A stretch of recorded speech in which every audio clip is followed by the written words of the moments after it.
بسم اللہ الرحمن الرحیم۔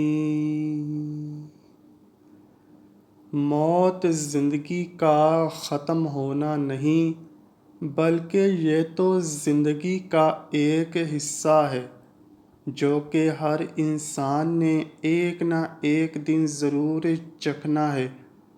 اور بے شک ہم مسلمانوں کا عقیدہ ہے کہ مرنے کے بعد ہمیں دوبارہ ضرور اٹھایا جائے گا، لیکن مرنا ایک ایسا عمل ہے جو ہر انسان میں مختلف طور پر پایا جاتا ہے۔ ہر انسان پر موت برحق ہے، اور موت کے آنے کے طریقے بھی سب کے لیے مختلف ہیں۔ لیکن موت کی چند ایک نشانیاں سائنسدانوں نے تحقیق کے بعد جان لی ہیں کہ جن سے ہر انسان کو موت سے پہلے دوچار ہونا ہے۔ جب موت بندے کو آ گھیرتی ہے تو اس کا رابطہ اس دنیا فانی سے آہستہ آہستہ ختم ہونا شروع ہو جاتا ہے، جس سے قریب بیٹھے ہوئے لوگوں کو مرنے والے شخص میں موت کی نشانیاں نظر آنے لگتی ہیں۔ آئیے انہی نشانیوں کا ذکر کرتے ہیں جو سائنسی طور پر موت سے پہلے ظاہر ہونے لگتی ہیں۔ سب سے پہلی نشانی تو یہ ہے کہ مرنے والے کی بھوک اور پیاس 40 دن پہلے ہی ختم ہو جاتی ہے، کیونکہ جسم کو توانائی کی ضرورت نہیں رہتی، اس لیے خوراک کی طلب بھی ختم ہو جاتی ہے۔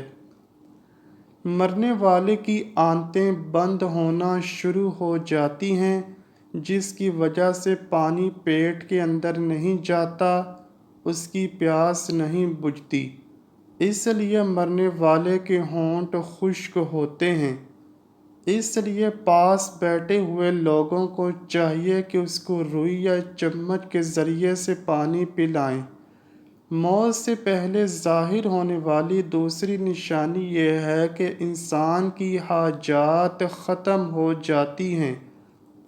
موت سے چند گھنٹے پہلے انسانی جسم چلنا پھرنا بند کر دیتا ہے، اس کے جسم سے طاقت ختم ہونا شروع ہو جاتی ہے، وہ پیشاب و پخانہ کرنے کی ہمت نہیں رکھتا، اس کا جسم کمزوری کی وجہ سے کانپنا شروع ہو جاتا ہے، وہ جسم میں حد سے زیادہ درد محسوس کرتا ہے، درد کی وجہ سے کراہنا شروع ہو جاتا ہے، اور اس کی آنکھوں سے آنسو بہنا شروع ہو جاتے ہیں۔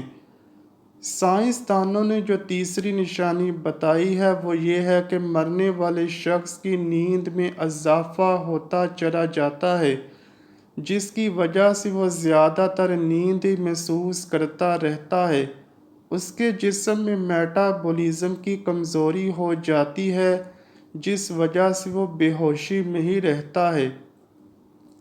چوتھی نشانی یہ ہے کہ موت سے قبل دل کی دھڑکن بے ترتیب ہو جاتی ہے، نبض کو ہاتھ لگانے سے بمشکل محسوس کرنا پڑتا ہے، کیونکہ جسم کے حصے کام کرنا چھوڑ رہے ہوتے ہیں۔ پانچویں نشانی یہ ہے کہ مرنے والے کے جسم کا درجہ حرارت اور بلڈ پریشر کم ہونا شروع ہو جاتا ہے۔ چھٹی نشانی یہ ہے کہ مرنے والا کسی بھی چیز کو محسوس کرنا بند کر دیتا ہے، اس کا جسم ٹھنڈا ہو جاتا ہے اور جسم کا رنگ تبدیل ہونا شروع ہو جاتا ہے۔ موت کی ساتویں نشانی یہ ہے کہ عام روٹین کے مطابق انسان کے سانس لینے میں تبدیلی آ جاتی ہے اور وہ تیز تیز سانس لینے لگتا ہے، جس سے یہ ظاہر ہوتا ہے کہ اس کا مرنے کا وقت نزدیک آ گیا ہے۔ مرتے وقت بندہ کسی کو بھی پہچاننے میں دشواری محسوس کرتا ہے، کیونکہ اس کا دماغ کام کرنا چھوڑ جاتا ہے، جس کی وجہ سے وہ ادھر ادھر کی باتیں کرنا شروع کر دیتا ہے۔ کبھی وہ کلمہ پڑھنا شروع کرتا ہے اور کبھی اپنے گھر والوں سے کہتا ہے کہ مجھے ڈر محسوس ہو رہا ہے۔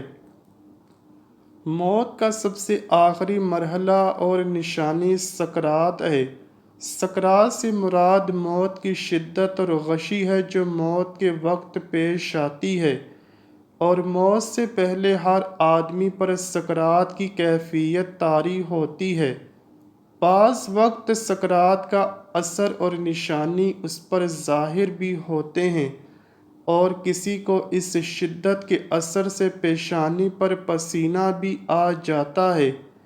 موت کی شدت مومن کے حق میں کفارہ ہے اور موجب رفع درجات بھی ہوتی ہے، جیسا کہ بیماری اس کے حق میں باعث کفارہ اور سیئات بنتی ہے۔ ایسی حالت میں مرنے والے کے ساتھ بیٹھے ہوئے رشتہ داروں کو چاہیے کہ اس کو اس کی جگہ پر ہی لیٹا رہنے دیا جائے، تاکہ اس کی جگہ تبدیل کرنے سے اسے تکلیف نہ ہو۔ مرنے والے کے پاس بیٹھ کر سورہ یاسین پڑھنی چاہیے تاکہ اس کی جان نکلنے میں آسانی ہو۔ روایت ہے کہ جب آدمی پر نزع کا عالم طاری ہوتا ہے تو اللہ پاک اس کی طرف 5 فرشتے بھیجتا ہے۔ پہلا فرشتہ اس وقت آتا ہے جب اس کی روح حلق تک پہنچتی ہے اور اسے پکارتا ہے، اے ابن آدم، تیرا طاقتور جسم کہاں گیا؟ آج یہ کتنا کمزور ہے۔ تیری زبان کہاں گئی؟ آج یہ کتنی خاموش ہے۔ تیرے گھر والے کہاں گئے؟ آج تجھے کس نے تنہا کر دیا؟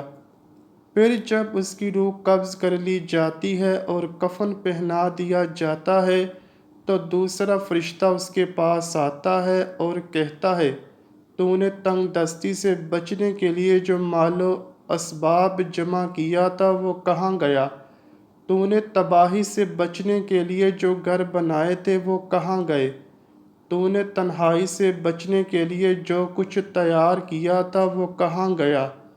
پھر جب اس کا جنازہ اٹھا لیا جاتا ہے تو تیسرا فرشتہ اس کے پاس آتا ہے اور اسے پکار کر کہتا ہے، آج تو ایک ایسے لمبے سفر کی طرف رواں دواں ہے جس سے لمبا سفر تو نے آج سے پہلے کبھی طے نہیں کیا تھا۔ آج تو ایسی قوم سے ملے گا کہ آج سے پہلے تو کبھی اس سے نہیں ملا تھا۔